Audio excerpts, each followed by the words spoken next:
Warning, censorship. Warning, censorship. Warning, censorship. So Canada's largest private sector union, which is also Canada's largest journalists union, it's called Unifor. They represent thousands of reporters who will be involved with covering the upcoming federal election, whether it's on-camera newsreaders or the producers who write the scripts for the newsreaders, or the editors choosing and assigning the stories, even the photo editors deciding which pretty pictures to use and which ugly pictures to use.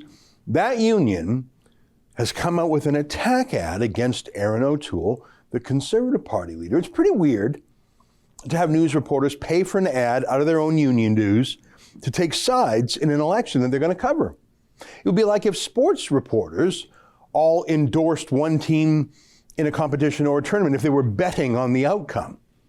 And not just an editorial endorsement, but actually spending their own money to cheer one team and to tear down the other. And then they went on TV and gave color commentary about the very sports contest in which they took a side, maybe placed a bet.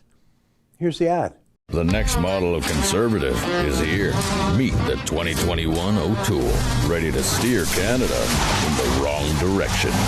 Engineered by big corporations to leave us behind. Driven to cut health care and public services, just like Jason Kenney.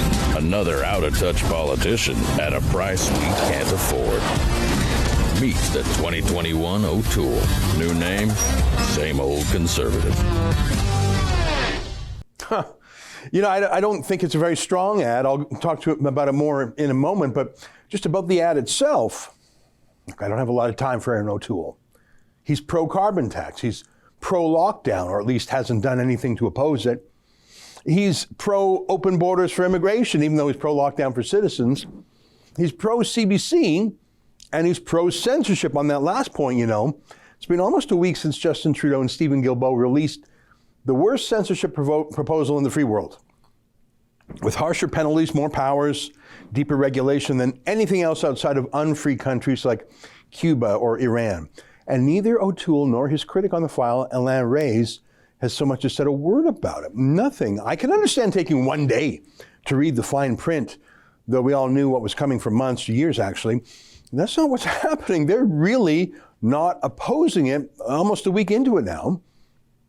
O'Toole's putting out statements every few hours, reminiscing about the Calgary Stampede and a winery he toured in the Okanagan. And he's got something to say about Prince Edward Island potatoes, but not a word about the largest censorship program in Canadian history. The last word on it is this speech from his critic calling for more censorship. But we don't see it in the bill. There's nothing in this bill that allows for the regulation of social media or platforms like YouTube. And it's clear, we would have liked to have seen this in the bill. The minister even says we have to find a way of preventing hate speech, conspiracy theories, and fake news that's shared. But right now in the bill, unfortunately, we won't even be able to amend it in that aspect, and because it's simply absent from the bill. Yeah, can you please tell me, serious question, asked in good faith, can you please tell me what the difference is between the Erin O'Toole Conservatives and the Trudeau Liberals? Seriously, other than blue team, red team, is there any difference? But back to the ad. It seems silly and too clever by half. The whole meme, a truck that's falling apart, feels like some ad agency guy in Toronto came up with an idea to impress his friends. I'm just not sure it's going to resonate or be effective. I think it's just for Unifor and the bailout journalists who work for it to signal to Trudeau that they're on his side and that Trudeau will like it. And so he should keep showering them with money. In a way, it's like everything Unifor journalists do. It's not really for their readers or viewers. It's for one viewer, the guy who pays the annual bailout to them. It's all of them, by the way, even the National Post, which started as an explicitly conservative newspaper about 23 years ago. Did you know that just last month their reporters voted to join a far-left union and got a bargaining agreement? Unifor just signed a labor agreement with them last month that is so left-wing, so woke, it specifically includes racial preferences for hiring reporters. Other than Rex Murphy and Conrad Black, who are both despised by most of the staff there, Is there any reason to read the National Post anymore? It's so sad, and I say that as someone who was on their editorial board for 2 years near the beginning. So you've got the National Post.